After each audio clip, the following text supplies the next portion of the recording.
I think, if I'm not mistaken, I've been on the stage before.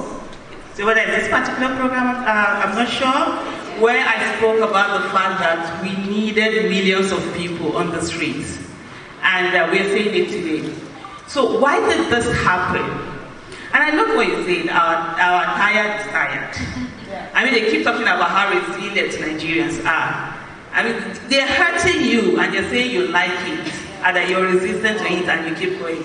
So why is this? Answer, simple. There's no two ways about it. I finished secondary school in 1991. I'm sure you weren't born then, right? Okay. So I finished secondary school in 1991. I got admission into university in 1992. Guess what? There was ASUU strike. My first child has finished university. My second child is in university right now. Hopefully by next year she'll be finishing. What am I saying? It's the same problem over and over again, right? I grew up to see military era, my own generation. And I normally call my own generation the lost generation, because when we were quite young, we were told that only elders could speak. And then now we are at that elderly, we are told that the young people are the ones that will speak, and I'm okay with that. So let just be that gap that they walk over and actually own the country. So my own generation, we saw what military was, and we saw how people fought so hard to have a democracy. I had my first child in 1999, so he doesn't know anything about military era, right? So he has been having his fun until EndSARS. That was when they now knew that government can be brutal. It can be brutally brutal. On the 20th of October 2020, I had I think about 7 hours meeting with the organizers of the EndSARS protest in Abuja. And I was saying to them, think about the most heinous thing that a government can do, and know that this government can do worse than that. Anything that you can think of, because there are a lot of people who felt government can do certain things. So by the time EndSARS happened, so for the first time, they came face to face with the brutality that government is.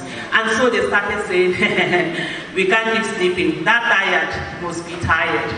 And I remember over the years, within those 2 years, people kept saying that, EndSARS was a failure. No, it wasn't. It was an awakening. People were emancipated. Stephen Biko said that the greatest weapon of the oppressor is the mind of the oppressed. The moment you're able to have control over the minds of the oppressed, then that's it. Everything is done. Because the person will even tell you that, I'm supposed to be oppressed. That's why you see up to today, there are people that will say to you, but what has the government done now? And the president is old enough to be your grandfather. I'm like, seriously? Nobody voted for him to be a grandfather. If he wants us to treat him like a grandfather, then he should be in the village when we come back with the value for him. There are no two ways about it.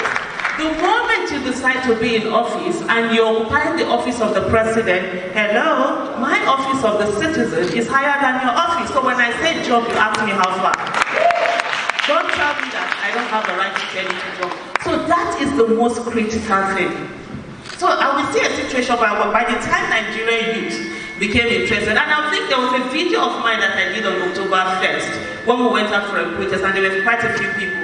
And I remember berating Nigerians and saying, look, you will do 10,000 retweets online, but when you come to protest, you will see less than 100. You understand? And 7 days later, Nigerians were on the streets. So it's that, for me, it's that particular that was the switch. Period. That was the switch. It was just like that. You have those aha moments, you have a paradigm shift where you know that looking away, like Thatcher rightly said, after God, honestly, it's government. They can decide whether you even breathe oxygen or not. They can make that law and do a whole lot of things. So the phenomenal thing that we are seeing right now is that right now Nigerians, especially young Nigerians, are ready to occupy their office of the citizen. And that's why I say to you, understand, don't ever believe anybody that tells you that you're leaders of tomorrow. I was told that there's no tomorrow. Yesterday died last night. What you have is today. And you have to make those decisions. And I see a lot of people, especially my own generation, who were abused so much. And some of us have carried on this abuse and we want to continue the abuse. That's why somebody will be telling that, oh, you were not respectful, you were not this, you were not that. Please, definitely drop respect for one side. Let's interact as adults. My kids, I don't tell them that they have to respect me. I say to my children, if the only reason why you're going to respect me is because I gave birth to you, then I'm not deserving of your respect. I need to earn it. I need to see you as human beings, not that, oh, I'm older than you because I came to this world first. Who has time for that? Okay, let me come to, please put your hands together for her.